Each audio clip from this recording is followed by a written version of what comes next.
So hello everyone. Um, I'm about to do my session on the Demeter Principle. I just wanted to tell you how this came about. I'm a massive fan of goddesses and Greek mythology, and the story of Demeter and Persephone has always been really, really interesting to me because it sort of tells this amazing story about how life has been changed. I've got a couple of I've got a video to show you, and then about how the Demeter Principle came about, and then I'm going to present a little bit about a 4-week plan that you can use. So first of all, I'd like to go live with my video, and then I'll do the presentation. And if you've got any questions during the presentation or during any of the things, please drop them in the chat box, and I will answer them in the chat box, and I'll also answer them live as well. So I'll set this playing for you, and I'll see you very soon. Based around the ancient Greek myth of the goddess Demeter and her only daughter Persephone, the Demeter Principle is centered on the story of how a young maiden who comes of age and falls in love with the dark god of the underworld goes on to shape the existence of mankind forever. It's a story of grief, understanding, family bonds, relationships, fear, love, connection, instinct, and a renewal of hope. The story of Demeter and Persephone tells us deep connection of a mother shares with her only daughter. It embodies fading innocence, betrayal, and loss. The legend declares that Hades, the god of the underworld, rarely ventured out. However, one of the few times he did, he encountered Persephone, the charming daughter of Zeus and Demeter. From the moment he set eyes on her, he instantly fell in love. Hades approached Zeus and asked him for his only daughter's hand in marriage. Zeus knew that his wife Demeter was very protective of her only daughter, and that she would never agree to such a request. So the two hatched a plan that would see him marry the woman he so desperately loved. Demeter was the life-giving goddess of agriculture and grain and the harvest. She provided mortals with plants, food, and vegetables. She showed them how to plant the seeds, nurture them, and harvest them. She taught them how to grind the grain to produce flour, which they could turn into bread. Without the teachings of Demeter, the mortals would not prosper. One beautiful spring morning, Demeter took her daughter by the hand, and they descended to earth. Whilst Demeter was teaching the mortals, Persephone was gathering flowers in a nearby meadow. Knowing that Demeter would not let her daughter out of her sight, Zeus convinced Gaia, the Earth Mother, to plant an enchanting narcissus flower in a nearby garden. As Persephone wandered away from her mother and into the garden, she saw the flower and was immediately drawn to its beauty. No sooner had she paused, the ground beneath her feet began to quake, and a gaping crack soon appeared. The crack widened. Hades and his chariot of black horses emerged from it, and Hades grabbed Persephone and took her down with him into the world of the dead. When Demeter was ready to return to Mount Olympus, she could not find her daughter anywhere. She searched endlessly for many, many months, neglecting her duties to tend to the earth and nourish the mortals. Meanwhile, in the underworld, Persephone had become a magnificent queen. Hades had created beautiful gardens for his wife. He treated her with respect and compassion, and she inevitably began to fall in love with him. She saw a side to him that nobody had ever seen before, and she embraced her new home.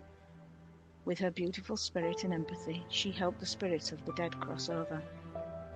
Once Demeter discovered the truth about her daughter's disappearance, she begged her husband for her daughter's safe return. Zeus sent the messenger god Hermes to bring her home. However, Persephone was conflicted. On one hand, she loved Hades and wanted to remain with him, but on the other, she respected and deeply missed her mother. It turned out that the decision was no longer hers to make, as Persephone had gotten hungry in the underworld, and she'd eaten a handful of pomegranate seeds offered to her by her husband. These 6 seeds meant that she could no longer return to Earth and had to stay forever in the underworld with her husband.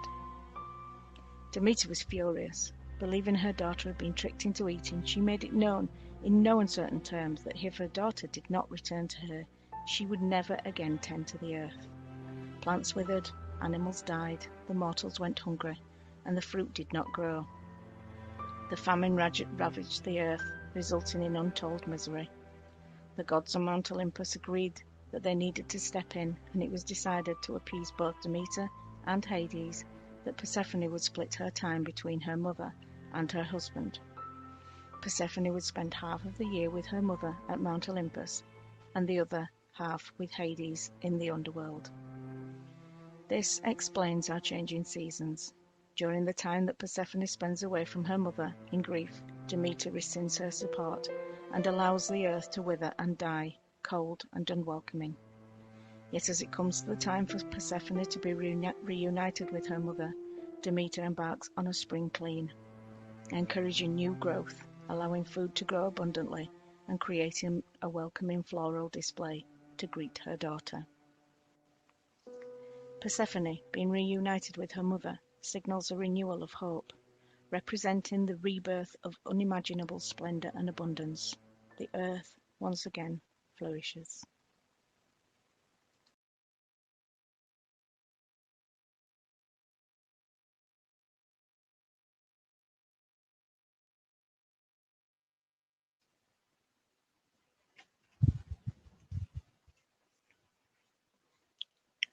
I think that's an amazing story, and I do love the concept of Demeter. She takes her cloak and puts it over the earth in the winter and stops everything growing so that she can grieve for her daughter. So what I've done is I've actually put together a presentation based on this as well, which I'd like to go through now. So if anyone's got any questions, like I say, drop them in the chat box and I can answer those for you. So I will let you just see the actual presentation.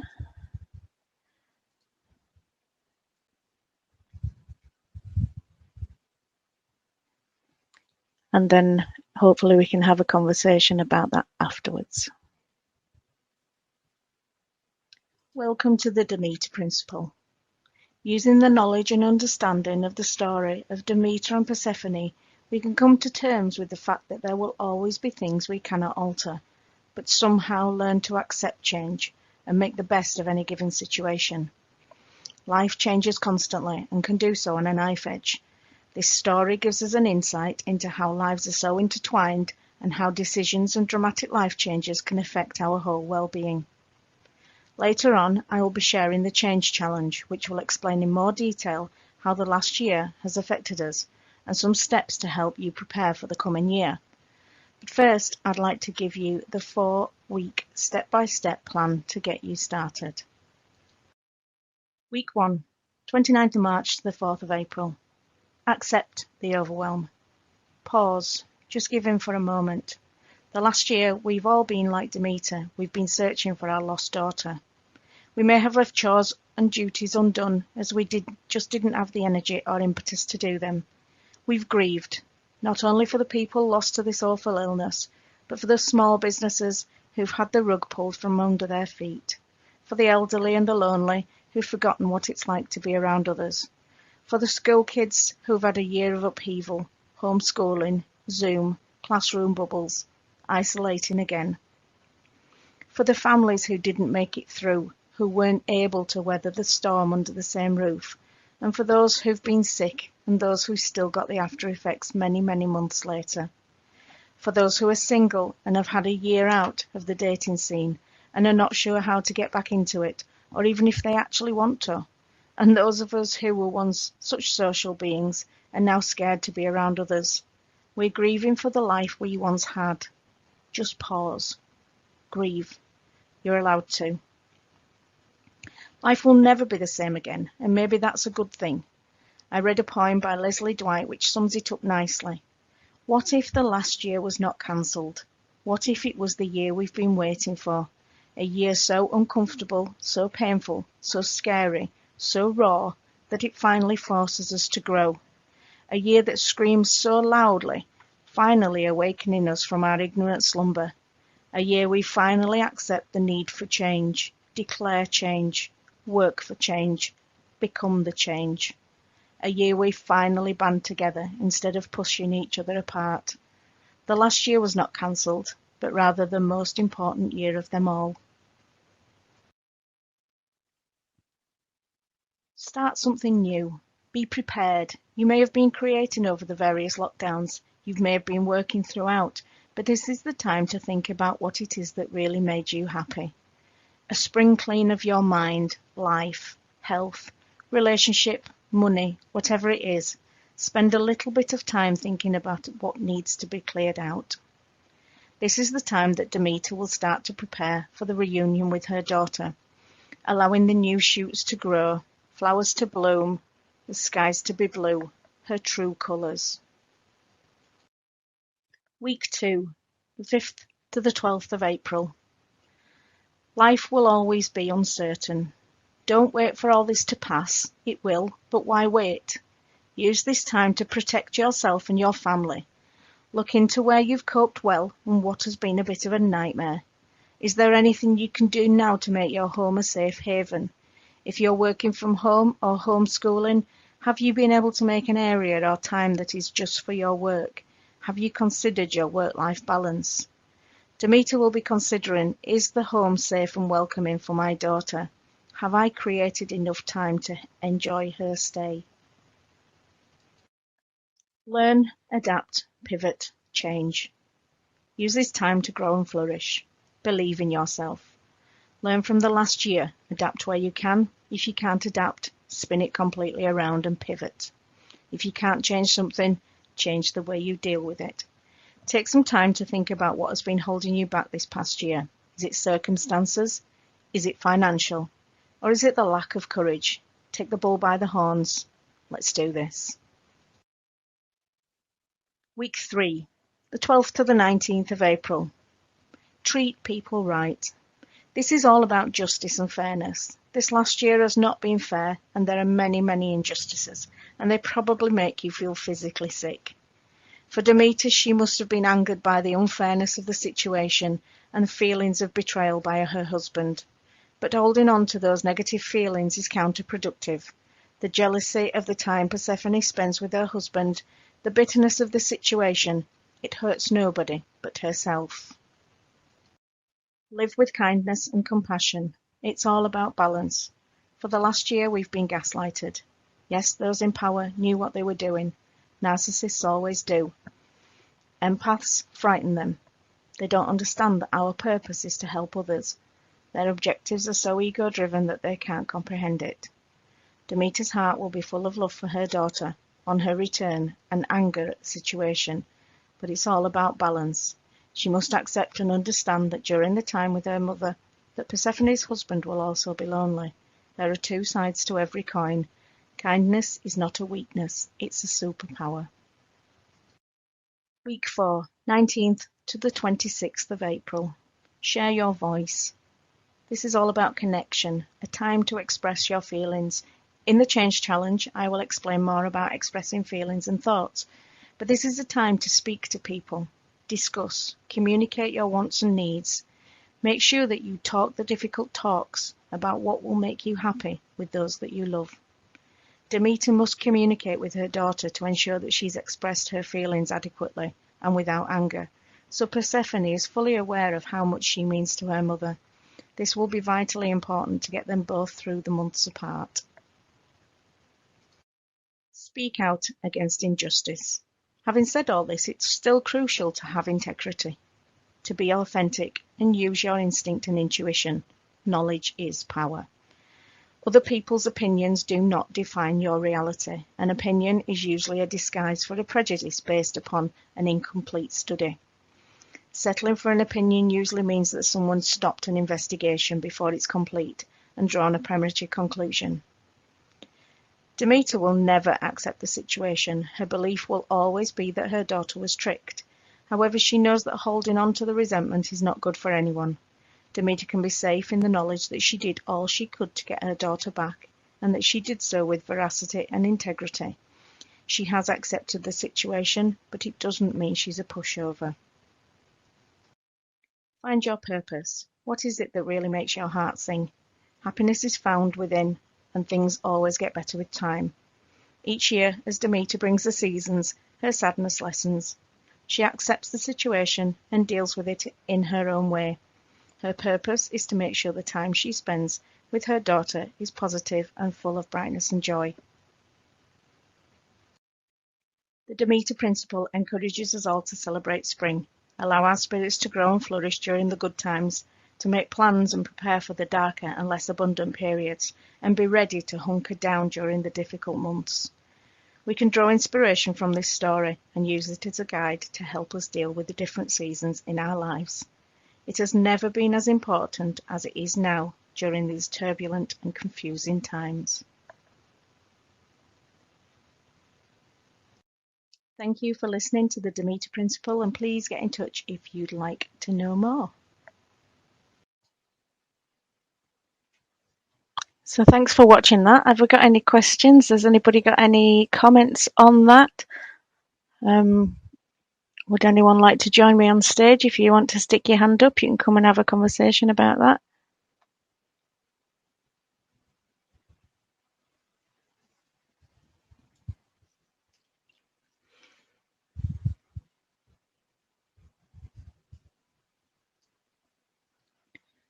Okay. So I think it's really important that we remember that this is a time of year that will pass, that we have had such an awful year for the last year. We've been through the grief that Demeter went through in the first year after she lost her daughter. And we're now in a situation where we've got to come to terms with the fact that that's happened, and we've got to come to terms with the fact that these things will come round and happen again. I think it's really important to be prepared and to make sure that you feel that you have got everything in place, because there are times when it's going to get dark, and there are times when things aren't going to be quite as fun and as warm and as bright as they are at this time of year. So yeah, if we can spend the next few months putting everything in place so that by the time we come to the winter, that we feel we have something that they can work towards.